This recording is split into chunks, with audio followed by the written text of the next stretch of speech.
Welcome to the podcast that's designed to fuel your success in selling technology solutions. I'm your host, Josh Lopresto, SVP of Sales Engineering at Telarus, and this is Next Level Biz Tech.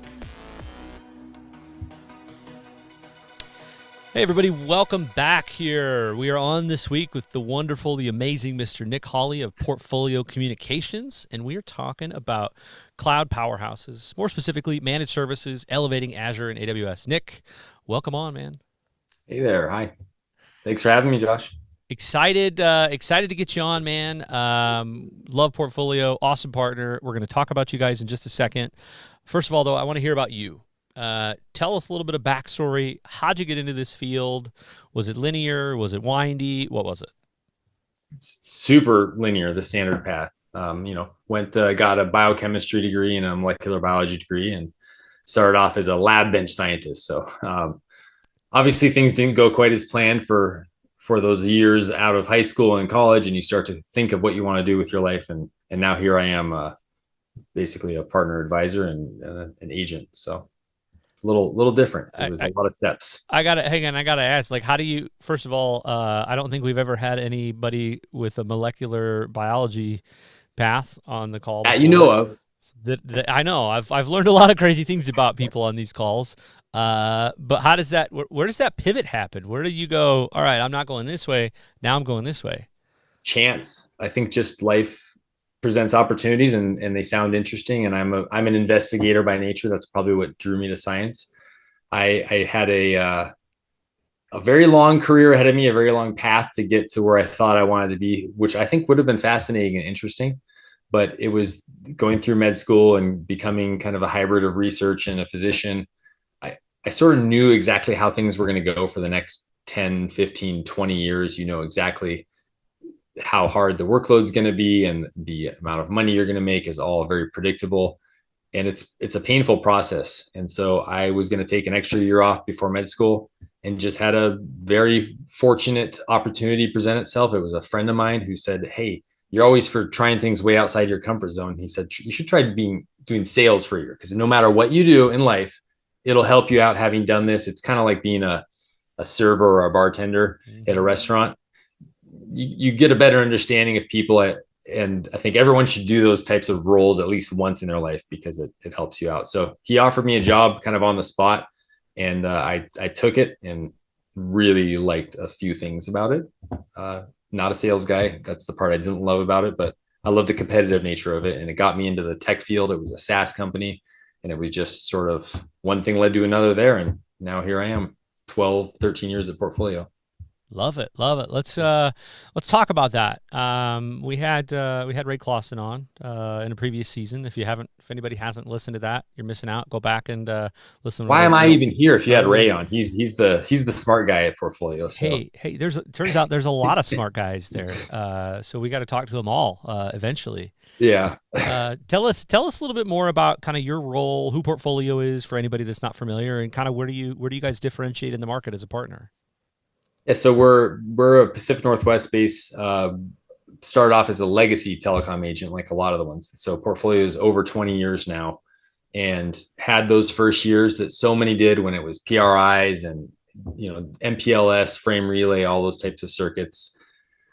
They evolved over time, and what kind of makes Portfolio different is we don't do a whole lot of the project-based engagement that some partners do. I mean, there's no right way to do it. I know wildly successful partners that approach it completely different ways, but we really focus on becoming a partner to our customers.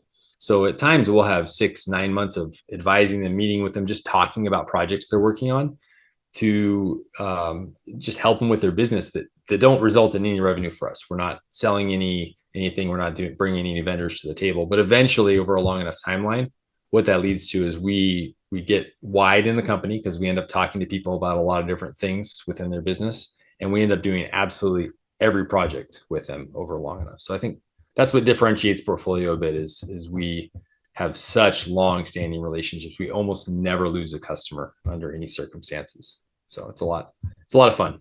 Love it. Let's talk about lessons learned. So if you go back, call it the last 13 years, as far back as you want to go, What are, as you're out there, working with vendors, you're talking to customers, you're in deals, you're in strategy. What are some of the key lessons that you've had over this past period? That's over that much time. That's hard to answer. There's so much to learn, and it never stops. But and maybe that's a lesson itself. But I think from engaging new customers, trying to get a client, the thing that's amazed me, the longer I'm involved with enterprises, and whether they're medium size, sort of the top 2,000 size companies, or all the way up to the Fortune 100s, there's a perception you have of companies. You see a logo and you think they're put together and things are going super smoothly. And the more I get involved in the corporate world, the more it amazes me just how chaotic and disorganized things can be once you get in there and really start looking under the covers. Everyone needs a tremendous amount of help, at least in a few places. And all these IT leaders, they know it too. They know that things are an absolute mess when it comes to our security posture, and they need to make drastic improvements there. Or they know they've got ancient applications sitting in a closet somewhere running on an AS400, and they've been closing their eyes and burying their head in the sand for a decade, and they need to do something about it. So the biggest lesson is don't assume anything about these customers. There's so much to be learned about the opportunity within them. And even smaller companies can have tremendously sized projects that can be really lucrative and give you success for a lot of years. I love it. I think we're going to be 100. We're still going to be doing this, and AS400s are still going to be around. And It's amazing. I'll never forget these things. Just as long as the wind doesn't blow the wrong way, they live forever. But I'll never forget what this customer said to me was, I have an AS400. I need my team to be spending more on, our x86 infrastructure, our VMware, our Azure transition, all this stuff. Yep. What am I going to do to get somebody to support this AS400? Do I call the local assisted living facility and see if anybody there knows? Yeah. He was like, or can you help me? I don't know what to do. But it's an honest question, right? Like that's what, to your point, when you really uncover all this stuff, there's just messes upon messes and so much room to help. We do a fair chunk of business with government, and it's really interesting because they're just in a different boat. Obviously, a lagging adopter of a lot of things, but the applications that run things like your employment security, your health and social services, all those from state to state. This was maybe 2 or 3 years ago. I want to say 60% of the applications were still COBOL. I mean, just when you talk about the scale of transitioning those and modernizing them, and some are being replaced by modern SaaS companies that are coming in and just doing a complete, forklift move, but a lot of them have to be rewritten because they're homegrown applications.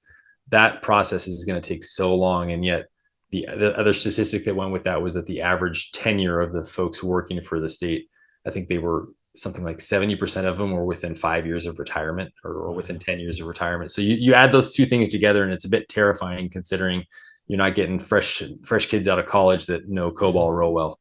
Yeah, no kidding. Oh my gosh, COBOL, I love it. All right, so let's talk about today. We're talking about elevating this value of managed services. We're talking about AWS. We're talking about Azure. As you've been in a lot of these conversations, talk to me about some of the challenges. Maybe a big challenge that you see customers who are thinking AWS and Azure, and why? Why does managed services elevate that? The universal challenge for me is that they have a very difficult time quantifying value to the rest of the business units. So when they're making any decision, any shift towards more cloud consumption or moving off of their internal data center, it's very difficult to communicate that value and prove it to the other business units. And then the other thing is the predictability of their resources, I think, has been a consistent difficulty. Most of these folks don't have the engineers on staff in-house to maintain the applications and do the changes necessary over time. So you combine those two, and it's definitely lagged the adoption of this stuff. I mean, cloud was the craze for a long time. It was the buzzword, and it still has a ton of market availability. I would say any partner could focus just on that and be wildly successful. So I think those are definitely the two difficulties that I see. Do you see, though, like if I think about when you first talk to a customer, sometimes you talk to these customers and they don't know where you can help them. And then when they really start to uncover some of their pain points, Do you think customers know how much managed service providers can really help them versus how much they think they might be able to Yeah. do themselves? Like, what's the perception in the customer's eyes there? They do not understand how much they can be helped at all. And to be clear, I don't know at all what I can do to help when we're going in. It takes a very collaborative conversation. You need that trust because it's a lot of back and forth discussion about their environment, their goals as a business, what are they trying to accomplish. If you start with a managed services conversation, I think you're going to probably have a high degree of failure because you're starting the conversation too far in. You need to back up a little bit and talk to them about their business and the why of their decisions. You know, these goals you have, what's driving them, and once you understand some of the business drivers a little bit more, you can align it. As far as what the managed services providers can accomplish, it's tremendous because you had this shift from prem-based applications to cloud, and everyone wanted to own it completely and just do it for you. It was that we're going to outsource it, and that was it. Just once it's outsourced, it's all going to take care of itself. And the reality of that became really clear that it just doesn't work. You can outsource things, but they'll never understand your business completely. And I think the modern managed services providers are doing a great job of providing a much more hybrid approach. And we're seeing that across not just the cloud vertical, but everything else, security as well, that gives the kind of best of both worlds. You still have some of those in-house resources that add the context of your business needs. And then the managed service provider gives you the force multiplier. It gives you the eyes on glass 24/7, 365 that you can't get in-house for a reasonable price. And I think that's probably the best value. I mean, and the expertise is another thing that you can't even quantify. Yeah, that's a good point. Actually, you bring up one I want to highlight on. I would say the depth of the resources amongst our supplier base. We just love when that continually expands. I was on a prep call with a supplier this morning, and they brought a plethora of resources to the call. Right, we did a discovery call. We wanted to get how the model goes. We wanted to talk to the suppliers to get them ready for it. And he said, "Here is my. I'd like to introduce you to so and so. He's my Azure expertise, specifically around Cosmos and NoSQL tables and Azure's Kubernetes service, right, around containerization. Here's my AWS guy. He knows AWS's Elastic Container Service through and through." I mean, you couldn't get resources like that years ago, right? That was you had to be at AWS. Yeah, I mean, so granular and specialized. It's crazy. Yeah, a friend of mine is a Amazon employee. He does the transitions, and I'm blanking on the name of his team, but basically Amazon will help pay for some of your migration services. The MAP program. Yeah. Yes. And so I won't share his name, but he told me when he got hired, he was a year and a half in, that he had a folder of all of the new features and functionalities that would come out. And he'd put all those emails, the internal emails, into that folder. And he was working his projects. He had over 500 unread emails after year one. So 365 days in, and he can't keep up on it. So if an internal employee dedicated to these migrations can't keep up on it, are you really going to expect an enterprise to be able to staff the individuals to know? And that's the best entry point actually for not just cloud, but for anything. Is let's just do a level set and talk about an assessment or something similar to that, right? And I think for cloud, that's probably my first entry. Do you think you're optimized fully? How many people really have it completely dialed in? If you are, it's amazing. But no. Spoiler alert, you're not. Still waiting to find him. Still waiting to find him. Exactly. Yeah, the unicorn out there. There's room for improvement. So I love starting with that, just because it is impossible to know this stuff backward and forward. Let's talk about a win. I think what I love to see that the way that the deal ends up is generally not how the deal started. It just seems to be the common thread, right? Because we pull on this, we pull on that thread, we pull on that, and we expose it. We need this thing, by the way, that interconnects here, or whatever it is.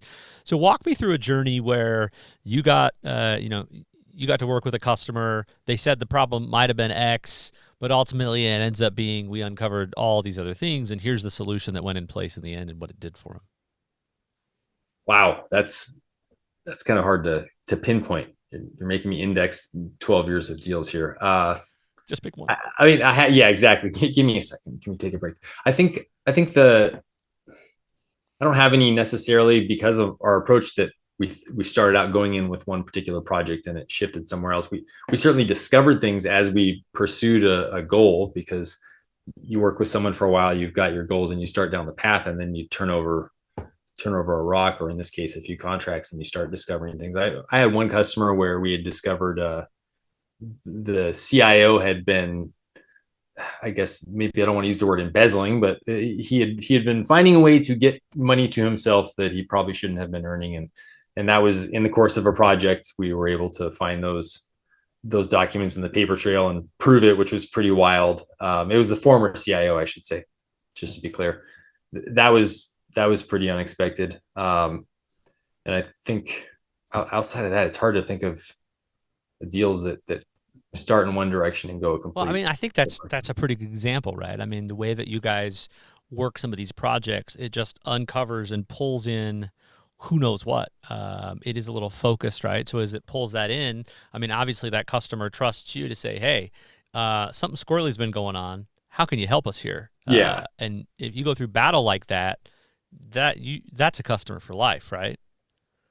Without a doubt. I mean, you imagine my position where you're starting to look through these things and you see this consistent. The red alarm for me was the contract kept being renewed and the rates stayed exactly the same. I mean, 3 years, 3 more years, 3 more. You go 12 years in a row without any reduction in cost, and this is a highly commoditized set of services, and it was super suspicious there. So that shifted the workload, I should say, did shift a little bit into research so that we could prove really what those numbers should have been, which was interesting. But I think when you approach the customers like Portfolio tends to, because of the way we're investigating, getting to know their business better, you tend to be doing the projects you anticipate. They don't shift rapidly. But Yeah. No, it's fair. And if you can handle somebody calling you with the word embezzling and you can work through that, like I said, people are not like we all make mistakes. I'm not saying embezzling is okay, not that kind of mistake, but no. we make mistakes. We're defined how we go to battle. We're defined how we respond in the trenches when people really, really need us, because then that shows you true colors. It shows you what you can count on, right? And obviously that's established you in a way that, like we said, that customer is going to come to you for, maybe you only had 3 projects with that before, but man, that customer's sitting there going, geez, if they could solve this for me, I wonder if they could look at this. I wonder if they could look at this. That's just a lifetime value. That is what becomes a lot more fun. And I think you go back to the differentiator for Portfolio. This isn't a commercial for Portfolio, but it's a pretty cool feeling when someone calls you and says, hey, we're about to think about buying this thing. Is that something you guys can get compensated on? Like they shift the way they think about it. And that's a really gratifying feeling. I have one customer, they're publicly traded. We appear in their org chart. I mean, it's pretty cool to see. Portfolio awesome. Team is one of the little squares there. And I don't know. I just love that feeling like you're part of a team for these people is a really gratifying feeling for me. And that's the majority of what gives me the job satisfaction, I think. And back to the shocking discoveries, you should probably have Ray back on again. He probably can't say too much, but one of my customers, or I should say our customers, because we all sort of share them at Portfolio. He got a phone call, and basically the first thing out of the mouth was, hey, I need your help. The FBI just left my office. And it was one of those just like, you do not expect that in your workday for the type of stuff that we do. But especially as security becomes more and more of a feature for the average agent out there, more and more agencies, I think, are doing these types of deals. You get kind of parallel to law enforcement with some of these breaches and some of these incidents. So that's it. Never a dull moment. We got to have, we got to get that story uncovered. We'll come back. I don't know how much he's going to say about that one. That's not one. We'll get him talking. I'm Italian. We can get him talking. You're going to have to bleep out a lot of stuff. All right. It's fine. It's fine. Yeah. All right. Let's talk about, everything about, obviously, there's a lot of large language models out there, right? There's OpenAI, Google's got Gemini, Azure's made all this investment. Now they've got Copilot. And we're talking about how these providers can elevate that experience. We just talked about it a little bit earlier. This shift of, resources is a huge thing for people like you and I, right? Having confidence in the suppliers, the depth around the resources, whether they grow and hire them organically. Some of them are out there making acquisitions. Either way, that's a win. Now, how do you think, you guys are ingratiated deeply with these customers, and AI and large language models, specifically because of ChatGPT, I Yeah, think, has really definitely. blown it up to where the customers are sitting there saying, "Oh my gosh, do I have to do? What do I have to do?" Like, I'm curious, what's your opinion on this rush? All these different LLMs, ChatGPT. What's your rush to kind of how these are being pushed and how customers are going to have to approach this? It, emerging technology, it's always the same thing when I see something this fast. I've never had an experience in my life where it was at this rate. I don't know if it's ever happened. Slow down is the first thing I always say. It's like, just everyone calm down a little bit. If you think back to when cloud became the hot term, right? And you was every CIO, the CFO, are we gonna, move to the cloud and save money? And are we gonna buy cloud? The CEO would probably say, go buy some clouds to the CEO. All these ridiculous things that were happening. I guess that would be maybe the early or the mid 2000s to 2010, sometime around there. It started becoming just a really hot button, constant topic. It took a long time before impacts were actually realized in concrete on that. And that shift, when it happened, you could prove the ROI. I think that you look at maybe over a 10-year period, and there's still, like I said, a lot of market left there. This AI journey is going to be similar. I think we're in that early stage where a lot of people are doing the ready, fire, aim thing. And I think it's going to take a few years, not nearly as many as it took with cloud, but it's going to take a few years before we get to a point where it's meaningful products, meaningful outcomes, and business outcomes can be predictable. There's time. So just, there's no reason to rush into it. I think having the conversations is certainly interesting. There are products out there that are applied to very specific technologies that are valid. I think the contact center tools, things like that. But I would just urge people to maybe slow down a little bit on that. We're not quite there yet. Well, and it's you bring up a good point too. I mean, it doesn't change anything at the end of the day. We have to come back to Yeah. we can't help ourselves but asking, what are you trying to accomplish? What are you Yeah. hoping that this tool accomplishes? And sometimes they are going down that path. Sometimes it's like, no, we've got that and I can help you with that right now in a mature model and something that's already been out. Yeah. There are certainly applications, but as far as broad scale use and replacing actual human, the actual resources available for another person on the other end, it's going to be a while before we're doing a large replacement of staffing. That's for certain. For I sure. think that you look at the differentiator between cloud and the AI that will sort of add fuel to the fire is this one. From a technology standpoint, there's not a lot of them that are just readily available to just an individual. I mean, you just pop on and get a ChatGPT account and start using it, and Yeah. tell it to write an email to my boss asking for a raise, or tell it to write a school term paper. So that kind of exposure will certainly accelerate the adoption, I think. And every iteration of technology goes a little faster than the previous, but I would say it's probably 3 to 5 years before we start seeing some really obvious, concrete results, business outcomes that are predictable for this. So Yeah, and I think an interesting way I heard this phrase. I was just doing some research this past weekend, and I heard it phrased interesting. And it was, you have the AI naysayers, right? That are like, oh my gosh, AI is going to take all the jobs, blah blah blah. All those good things, and that's certainly one way to look at it. But I think the way that I would caution to look at it is that AI is not here to replace jobs. It's here to augment. And what it yeah, might do as a function of that is it might replace tasks. So yeah, people like you and I and the rest of the partners out there, we have to talk to the customers to go, okay, you want to use AI, but what are the tasks that this person, these folks might be doing? Let's help them make them more efficient so yeah. that they can then do the high cost functions, the things that you need them to do. And maybe you can use AI to automate one of the 94 tasks that person does, and you'll both thank me after that. We'll be there a lot sooner, right? I believe it'll make people better at their jobs first. We are Yeah, it's very good. far away from just replacing people. That's not there. The naysayers, they've got that quite wrong at this point. And they're as bad as the Chicken Littles who think the Terminator, Skynet's going to be Yeah, taken over yeah, anytime. We're not there yet either. These things are very far away from the human brain. yeah.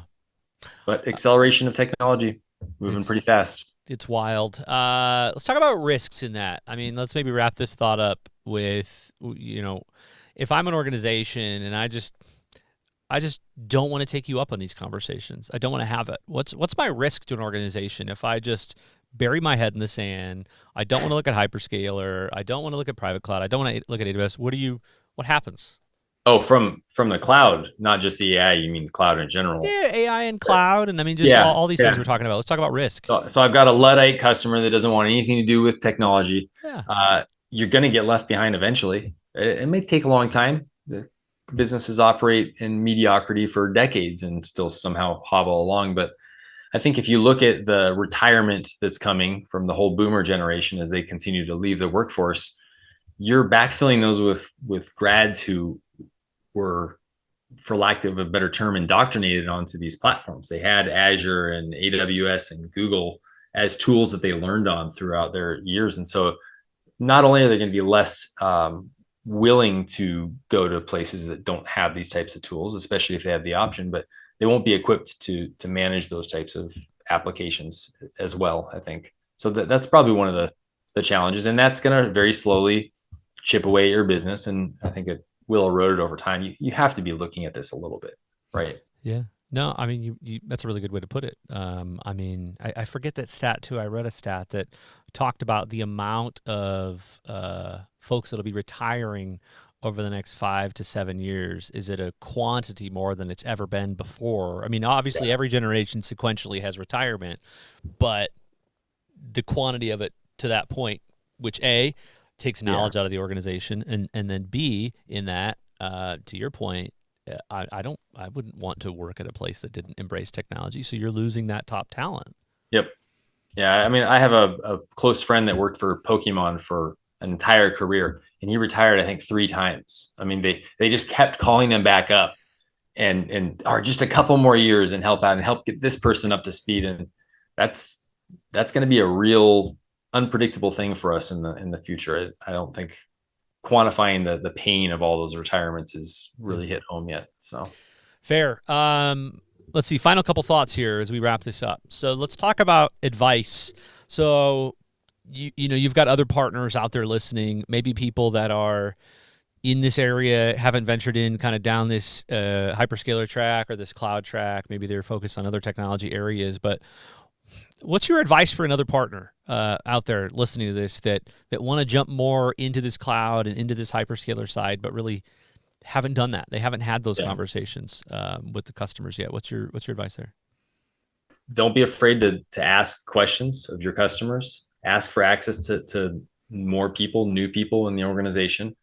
I think that it's a guarantee you're not talking to the right person. And what I mean by that is there's always more people you can be talking to within the company. Try to talk to others. And sometimes we get saddled with the voice guy, and that's just kind of where we stuck. But you can ask for permission to go have a conversation with someone else. And just by being curious about that, it's going to help you a ton, open up new opportunities. And the other couple things, talk to other partners who are doing it. I try to talk to other partners all the time about the way they're making business or doing business and making inroads for new opportunities. It always surprises me how so many crazy successful partners are doing it in a completely different way as me. There are a lot of ways to be successful in the channel. And I think we're just in an amazing industry right now. I think sharing that knowledge with others is going to help kind of raise the bar for everyone. And then the final one, not to plug Telarus, leverage the resources you have. Your team at Telarus is amazing. I haven't scheduled them yet, but I had a net new customer call on maybe 2 weeks ago, and it was just emphatic yes on everything. I can tell this guy I will have him as a customer for life. He's great. I'm going to love working with him. We're going to do a little mini workshop on security with him. And he's asking the question, how do I even get started? I've been here 1 year. I've kind of done some cleanup. I know the lay of the land. I want to do some assessment work, and then I want to roadmap how I'm going to get to my end state with the posture I want. But I don't have those people, and he knows he doesn't. So I'm going to be calling in the big guns from Telarus to come in there and sort of walk through this conception with him. And then he wants to do the same thing with cloud. And I think leveraging those resources is so valuable because no one has all the answers. You have to be calling in people off the bench. So don't be afraid to do that. Ask for help.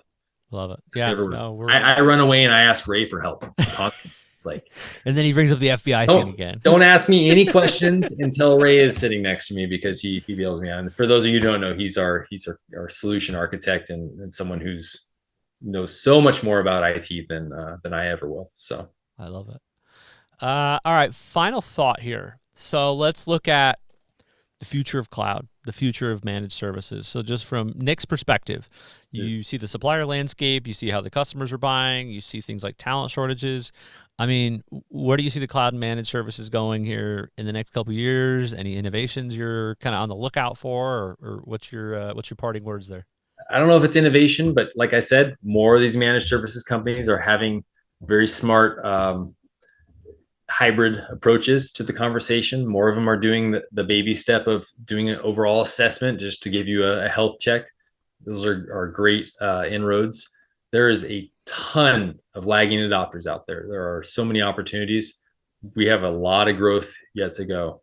I think as next industries, manufacturing is so far behind everyone else. There's a lot of manufacturing companies out there who are going to be consuming a lot of this stuff. I think growth is the only outlook I see. Innovation wise, I can't predict that. I need Ray. So,